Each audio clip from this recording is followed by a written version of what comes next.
Welcome to everyone joining us for this evening's Nutshell discussion. If it's your first Nutshell, you're really in for a treat tonight. My name is Kelly Gilbo, and I'm one of the two outreach coordinators for the Savannah Institute. Before we get started, I'd like to tell you just a little bit about the Savannah Institute. We are a nonprofit organization focused on research and education about agroforestry.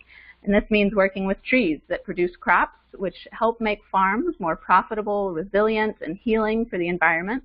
This can take many forms depending on the farm and the goals.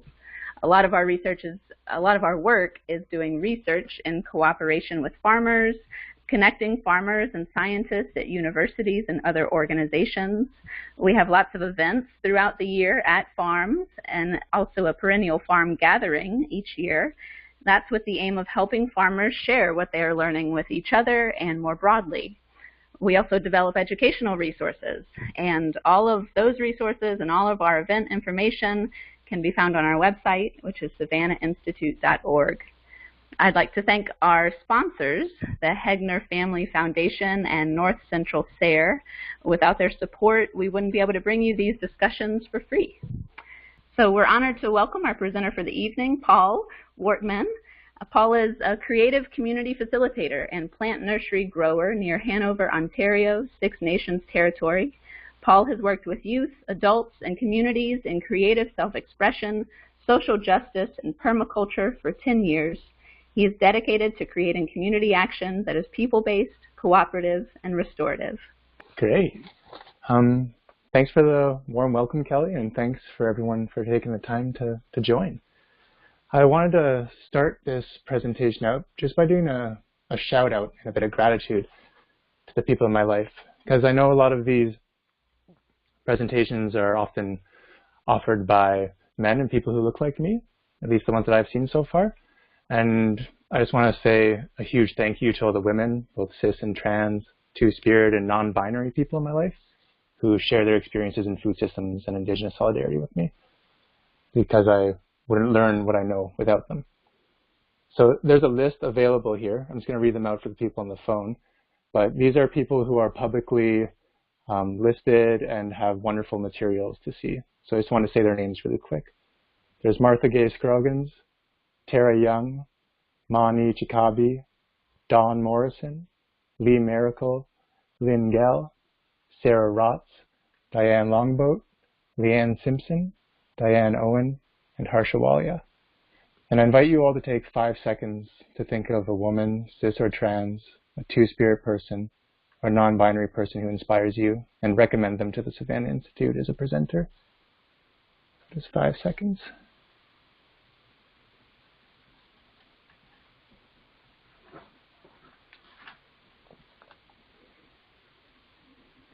Cool. Thanks for taking the time to do that. So to begin, my name is Paul Wortman. My pronouns are he, him, and I was born and raised by my lovely family in Mississauga, Ontario, which is in Canada, and it's also known as the traditional territory of the Mississaugas of the New Credit First Nation. And all of North America is known as Turtle Island to many Indigenous peoples. So I just wanted to share that. And I'm a person who loves eating food, and I love growing food. And that love and passion definitely grew when I spent some time in Guelph, Ontario, which is Attawandaron territory. And these days, I spend my time growing trees, medicinal herbs, and vegetables with my partner Alana and my friend Andrew at Floraron Farm. And we are lucky enough to be mentored by Tara Young at her farm called Green Bean Farm, which is near Hanover, Ontario. That's in Six Nations territory. And that's where I'm coming in from today. So alongside growing for my community, I also facilitate activities on permaculture and social justice and creative community models, which is why I'm so happy, excited, and nervous to be here today. And it's nice to be gathering around a topic that is on my mind every day and to have other people interested in being a part of that conversation. Agroforestry and Indigenous solidarity is that topic. And more specifically for me, it's someone maybe dropping the cat as they join in. Hey, Julia. For me, what this specifically means is growing what I love, which is creating beauty, health, and justice in my community in which I live. And agroforestry and indigenous solidarity have been the best ways for me to do that so far. So just wanted to share a bit. In my food studies at the University of Guelph, we talked about a lot of issues in regards to agriculture in our community. So some consider it the largest threat to biodiversity. There have been multiple studies about how it contributes to climate change. There's a whole bunch out there talking about how soil is eroding away from the land and entering the water, and how globally our agriculture has become dependent on fossil. Thank you, computer. And globally, how so many fossil fuels are being used as inputs for mechanization, for pesticides, and for fertilizers. And so those were some of the issues, the mountain of issues that we were talking about in my education. And both at the University of Guelph and in my community, the practices of agroecology, agroforestry, and permaculture came up as solutions. And just for the people on the phone that may be unfamiliar and can't read this, agroecology definition is a practice that uses ecological concepts and principles for the design and management of sustainable agroecosystems. And for permaculture, a brief description is a systems design toolkit used to create holistic cultural and agricultural systems. And these systems are typically based on perennials. And Kelly gave us a nice introduction to agroforestry, which is just the implementation of perennials, such as trees and shrubs, into a food system for all the benefit that they bring us. And so these were offered as solutions to these big issues. And the depth that you can go into these is beyond this particular workshop. But the Savannah Institute is definitely a resource-rich place to get comprehensive and step-by-step tools on how to implement agroforestry. So thank you for existing, Savannah Institute. So during my research and time at the University of Guelph, it wasn't until this gathering of Indigenous and settler educators. And I just want to explain those terms really quick for folks that might be unfamiliar. But Indigenous, the way I've learned it, means that you have ancestry linked to this land, Turtle Island, or linked to this land called North America by many of us.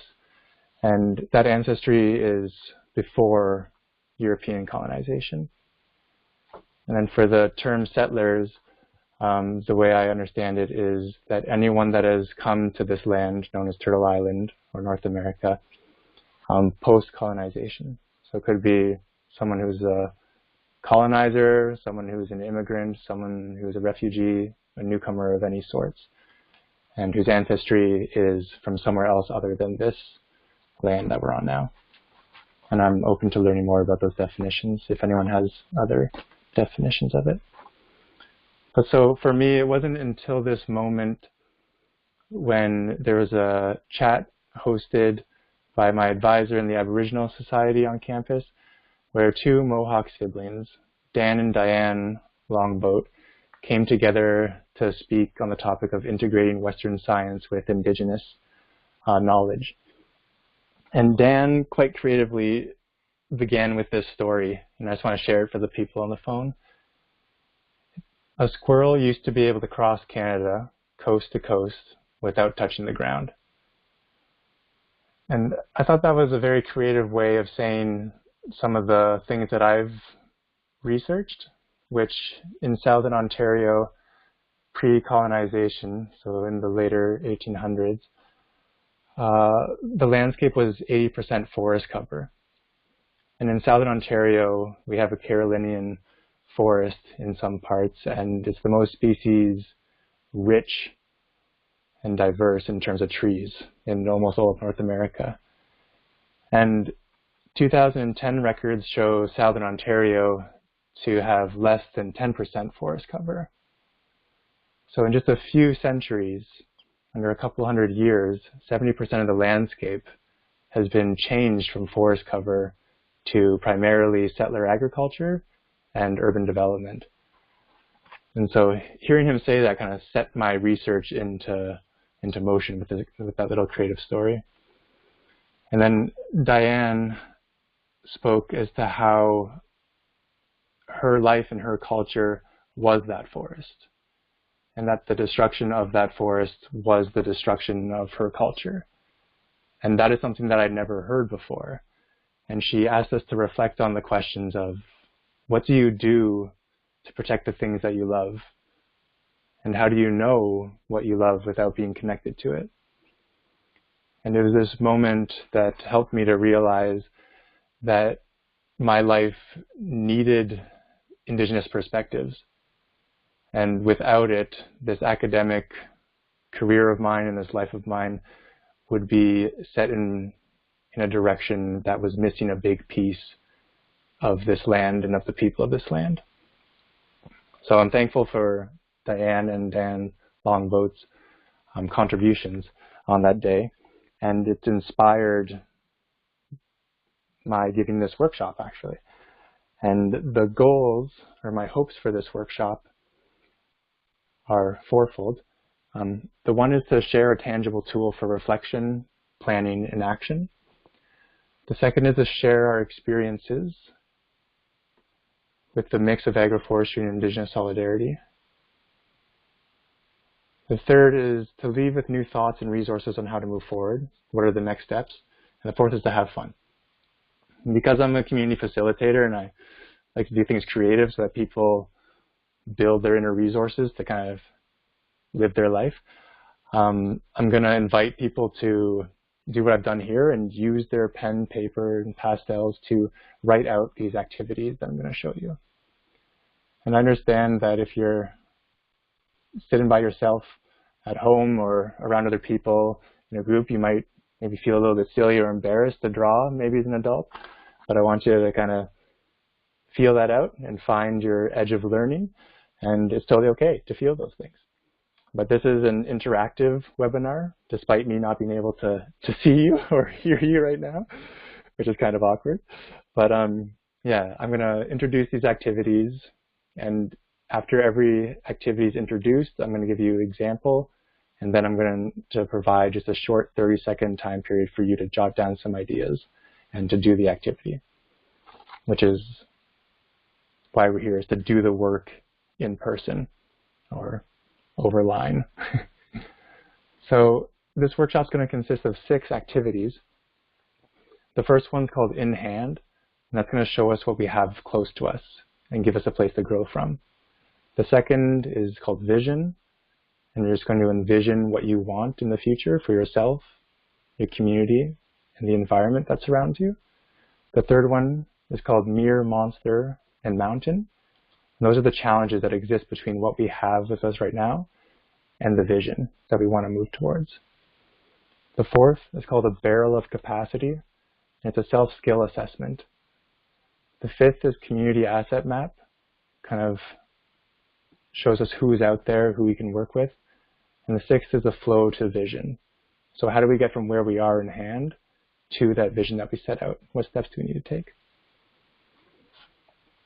So I just invite you to check in and see, like, if you got your paper, got your pen, and feel free to participate at your 100%. So if that's sitting back and listening today, that's totally cool. If that's going all out and drawing everything, I totally welcome that too. Okay. So this first activity, you're just going to set the context. And I'm going to ask you that the context for this workshop is agroforestry and Indigenous solidarity. But in the future, if you're using this tool, it could be your family, it could be whether or not you're going to use social media, etc. So it's a flexible tool. And next, you're just going to trace your hand, which is nice and easy way to start for some drawing. And then in each finger, you can write the words love, joy, learning, value, and respect. And this activity is just asking you to reflect on why you're doing this. Why are you considering the context of agroforestry and Indigenous solidarity? How does this context bring you love in your life? How does it bring you joy? How does it bring you learning, value, and respect? And I want to put an emphasis on this because in academia, there isn't much space, or there wasn't much space for me to really dive into what brought me joy and why I was doing this work. It was mostly a focus on the issues and the barriers that existed.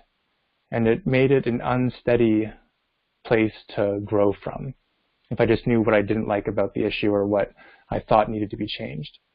So instead, I'm inviting us to take a moment and really reflect on why are we talking about this?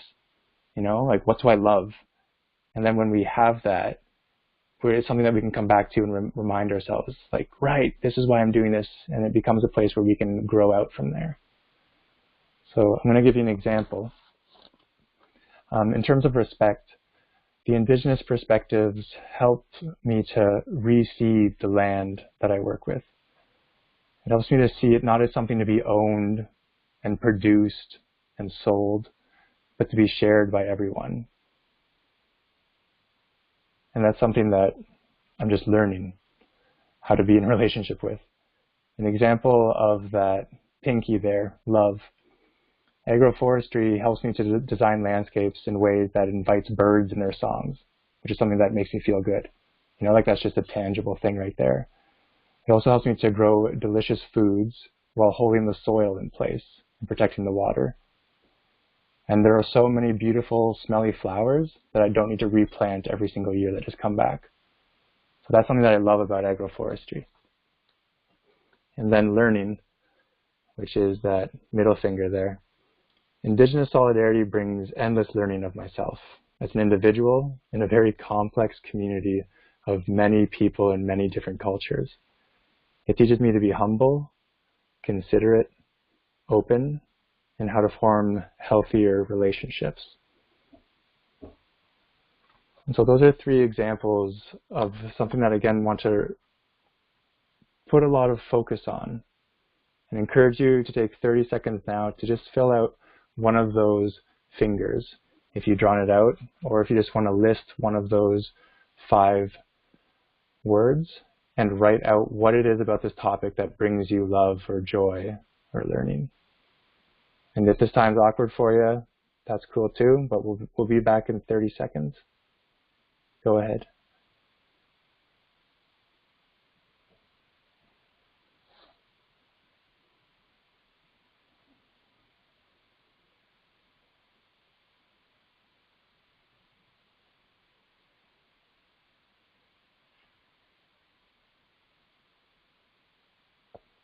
About 10 seconds left to finish that up.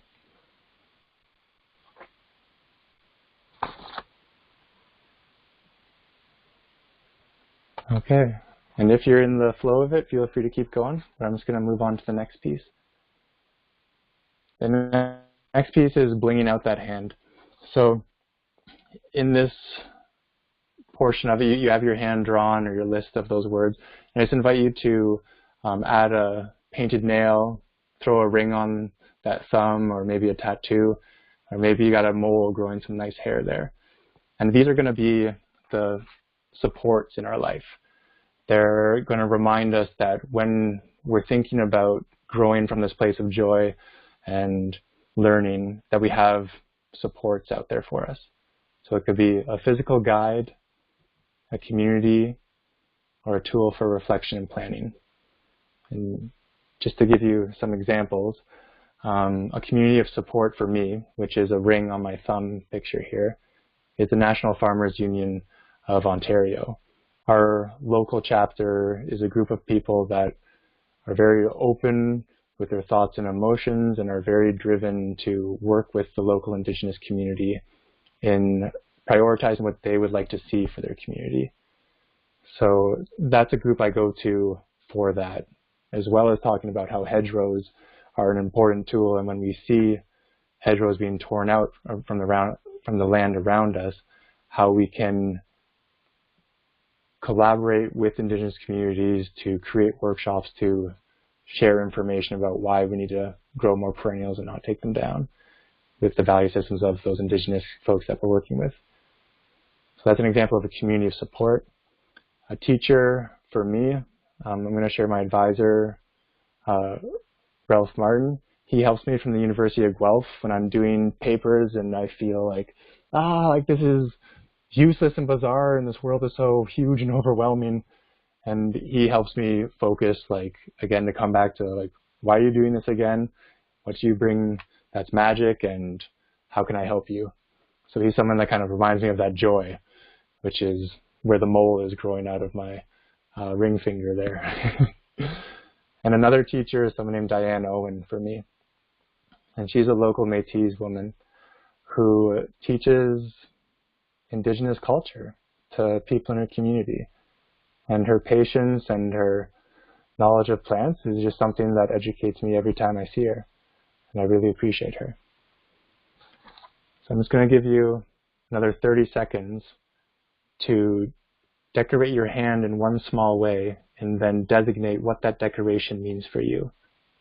Whether it's a book that you go to for inspiration or a community of support.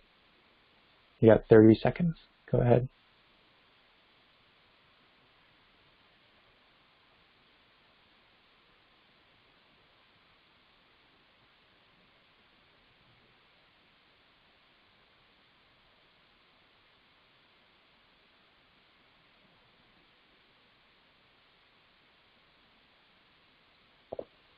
You just have 10 more seconds to finish that off.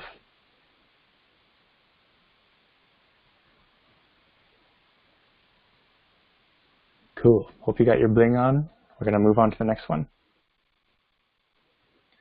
So this is the vision, activity 2.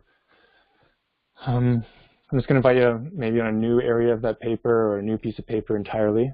Draw an image that inspires vision in you. For me here, I've got a wide open eye shining bright with colors. And then for this vision, think of a timeline that you want to set for yourself. Maybe it's 1 week, 1 year, 10 years, or your whole life. Just set that. And then I just invite you to write a story, as short or as long as you want, about your vision for this context, your vision for agroforestry and Indigenous solidarity. And I'm just going to encourage you that within that story, you make it about yourself and your community and the environment that is around you. And to give you an example, I've got mine here. In 1 year, I plan to be part of a network of growers and facilitators, both Indigenous and settler. We will create workshops on growing food, medicine, and fuel for communities that have underlying values of the local Indigenous communities. And we will prioritize the ideas and thoughts of Indigenous food sovereignty leaders and the culture that they are willing to share. The land that we work with will transform into diverse beauty with cleaner water, butterflies everywhere, and it will be shared with all the people that we can share it with. So that's my example. Maybe inspiring, maybe not. But I'm just going to invite you to take 30 seconds now to write as much as you can about the vision for yourself, your community, and your environment. You go ahead and I'll let you know when it's done.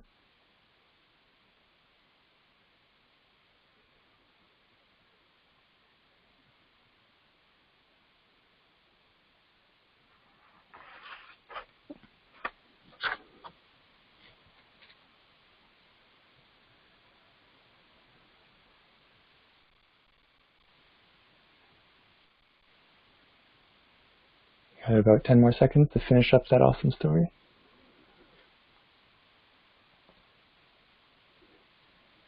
Okay, thanks for taking the time to create something in your life that you can aspire towards. Just set it out there in the future and know that it's there for you to go to. Moving on to activity 3. This is called Mirror Monster Mountain. And just as I'm explaining it, you may want to find a new patch on that paper, a new piece of paper, and begin drawing a monster, a mirror, and a mountain. And if drawing's not your thing right now, feel free to just make a list with 3 columns of mirror, monster, and mountain. And I've been taught to do this one really well in my culture, how to kind of point things out and maybe blame things. So here we go. This activity is meant to identify the potential barriers that exist between what we have in our hand and the vision that we want to get towards. And the 3 sections invite us to reflect on how we ourselves get in the way of our vision. That's the mirror. Who the other entities that challenge us are. That's the kind of monster, because sometimes we demonize them or dehumanize them. And then what are the physical and social barriers that exist between us and our vision?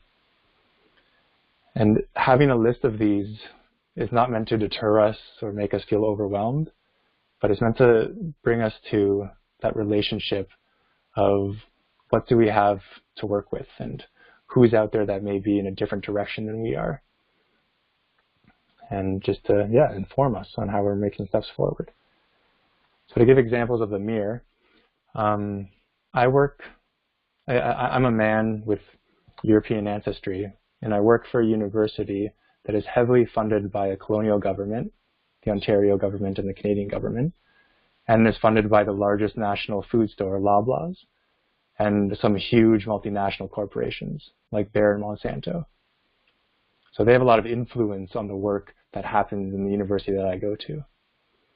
And this University of Guelph is also on unhonored Treaty 3 land. What that means is that we, the occupiers, and the Honorable Queen have not upheld the agreement that was made a long time ago with the indigenous communities of this land. And my advisors are similar to me in that they have European ancestry and they're much older.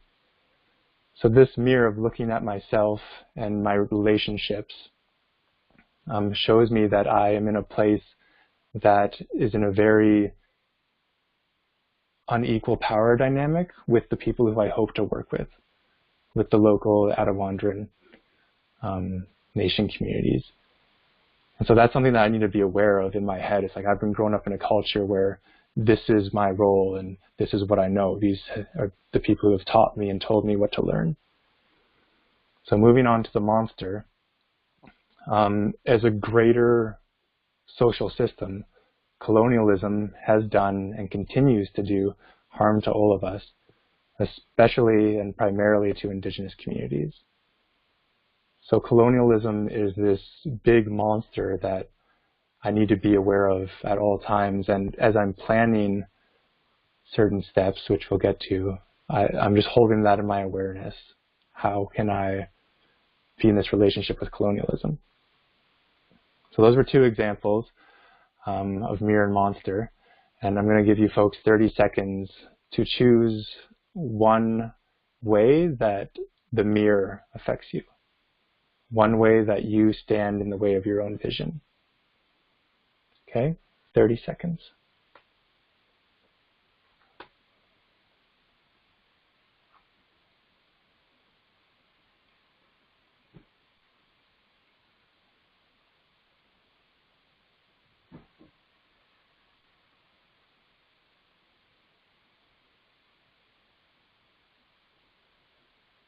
About 10 more seconds to finish off that little reflection.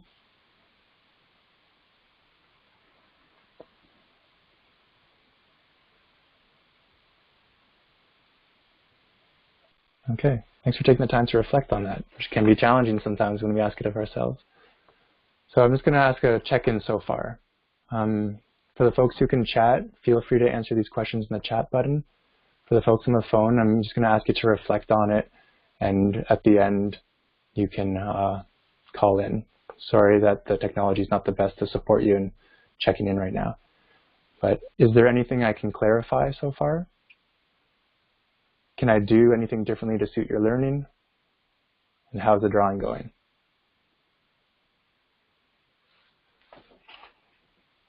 I'll give about 30 seconds for folks to think on that and to chat into the chat boxes if there's anything.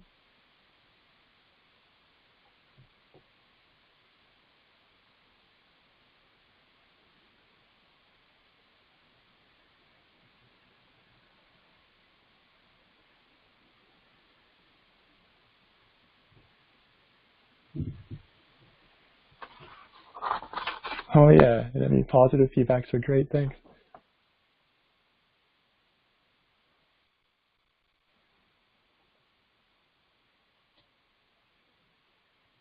Sharing with all is fine. Yeah, thanks for asking.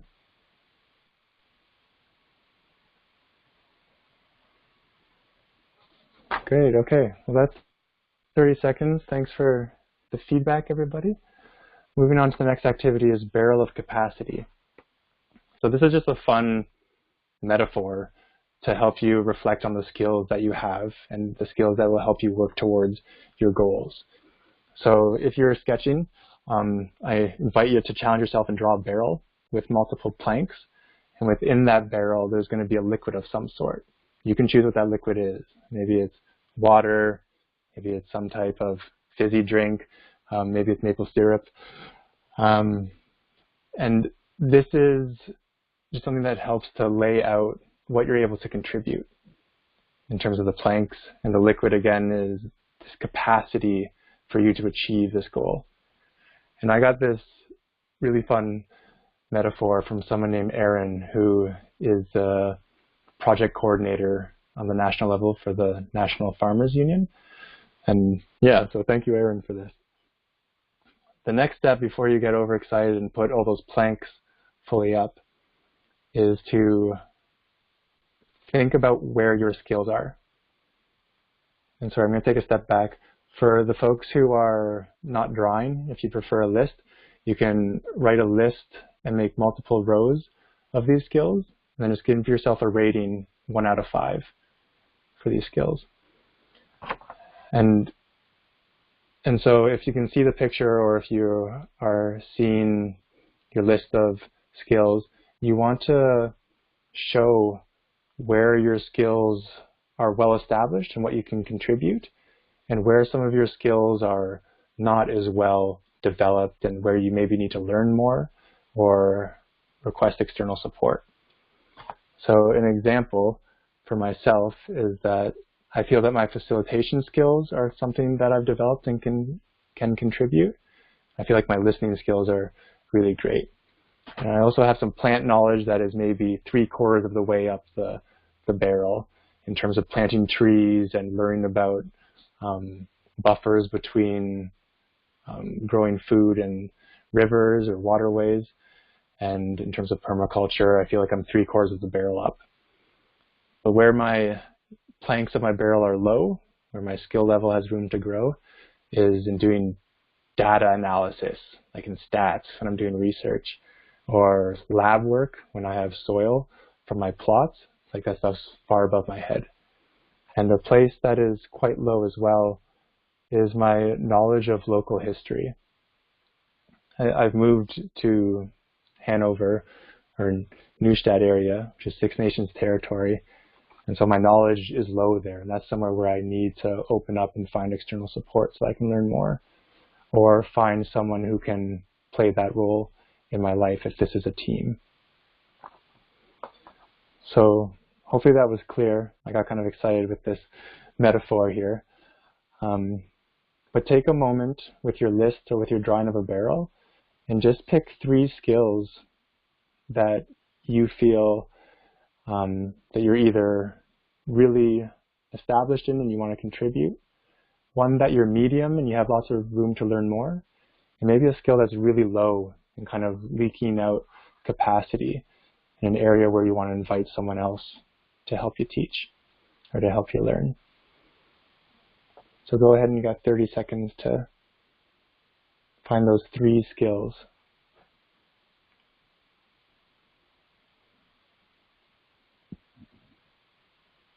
Oh, thank you, Math. Excuse me for interrupting. Barrels have staves, not planks. Thank you, Matt.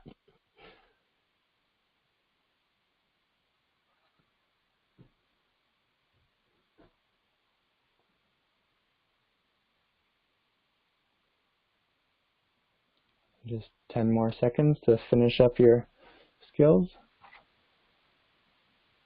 And feel free, like Bill is, to share these with the greater group as well on the chat.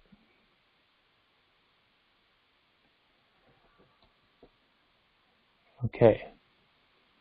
Thanks for taking time to think on that.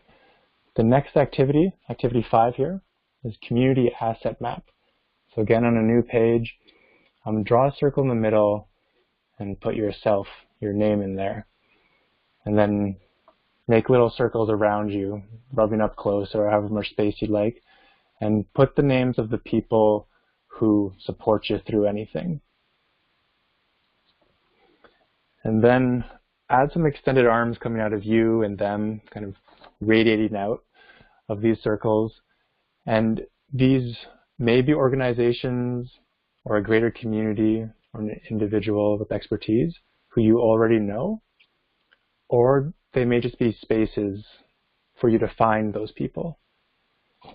Because the purpose of this community asset map is to recognize where your skills are, which is where the barrel, the last activity, came into place, and where you need to find people to support you in the other skill areas, in reaching towards your vision.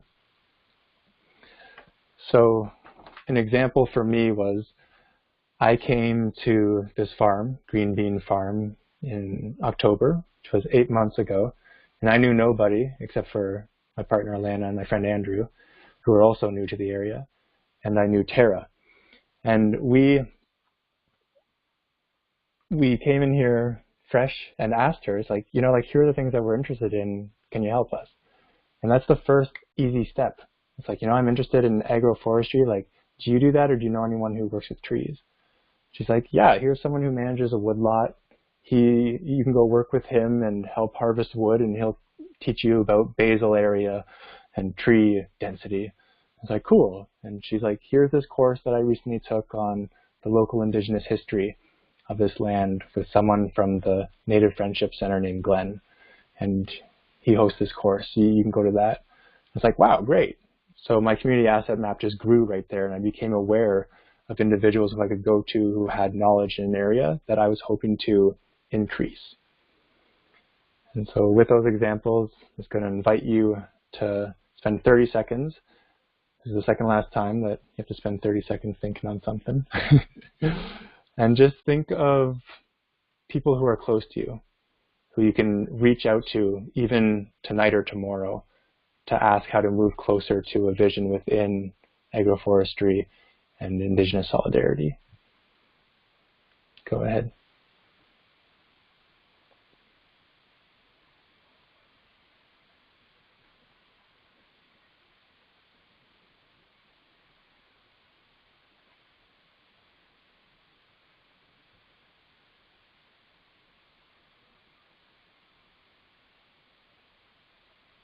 Okay, about 5 more seconds to finish that up.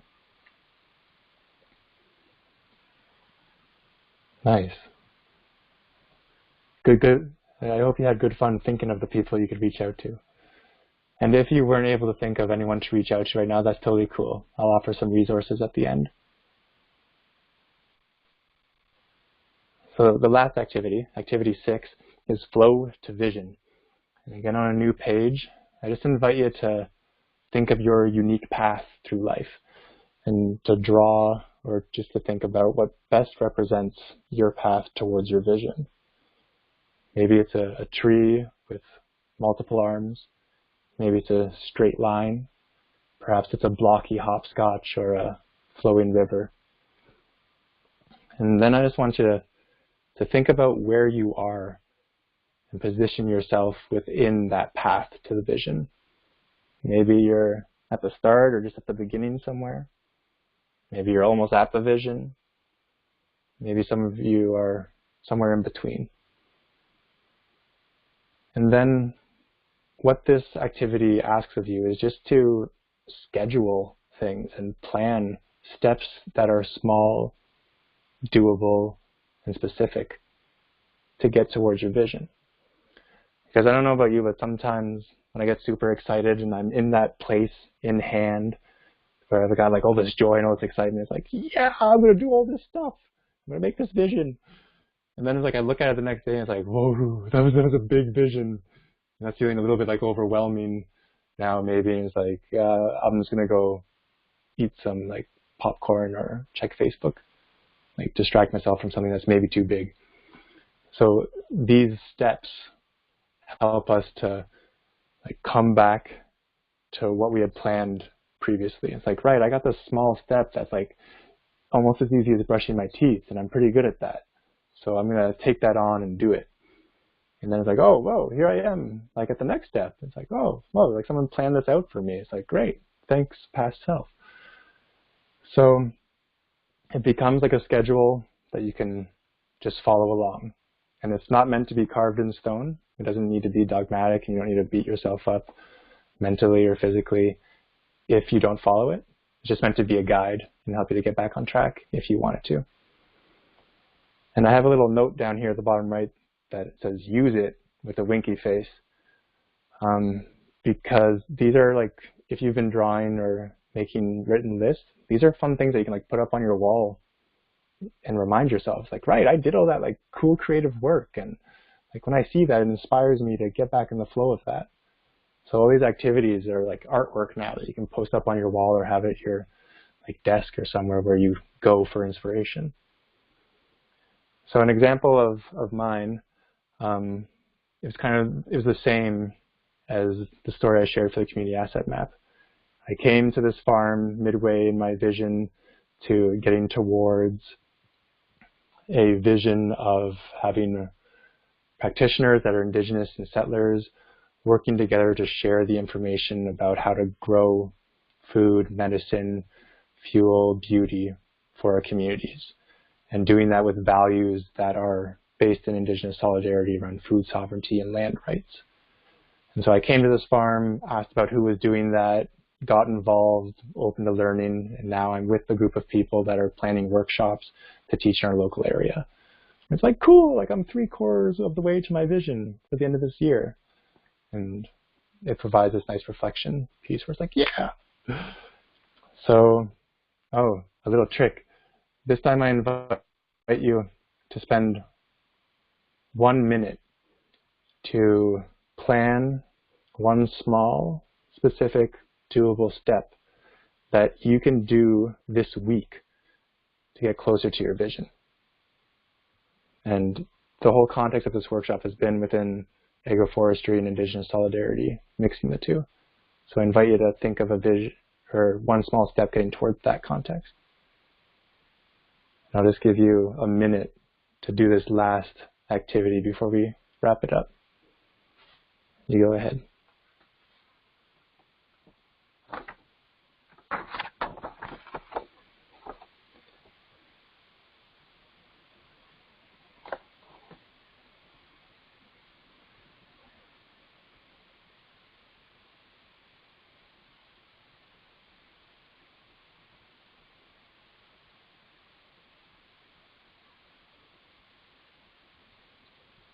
About 20 seconds left to finish up that one small step.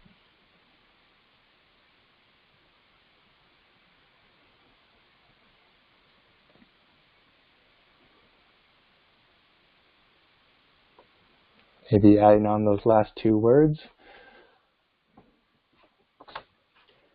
Cool. Okay, so that was close to 3.5 minutes that we spent, you spent reflecting on what you want to do and creatively putting it out there into the world, at least in your mind or on paper, maybe with drawings and some words. So thank you for taking the time to actually work on this, because just like any relationship, it takes a bit of time and it takes a bit of effort, and ideally benefits come out of it. So thank you for doing that.